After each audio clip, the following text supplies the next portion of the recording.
নমস্কার, আপনারা দেখছেন আধ্যাত্মিক ভারত, ভারত পৃথিবীর শান্তির কথা বলে।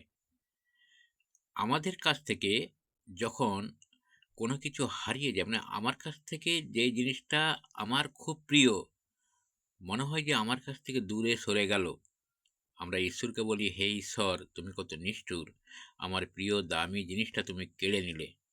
কিন্তু সত্তর-দশটা মহাপুরুষরা বলেন যে, যে জিনিসটা তোমার কাছে আজকে প্রিয় বলে মনে হচ্ছে, তুমি যেহেতু ঈশ্বরের কাছে ভালো মন্দ সব সঁপে দিয়েছো, তাই সেই যে জিনিসটা তোমার কাছে খুব দামি বলে মনে হয়েছে, সেটা তোমার কাছ থেকে ঈশ্বর ছিনিয়ে নিয়েছে, কেড়ে নিয়েছে, তার কাছ থেকে দূরে সরিয়ে দিয়েছে।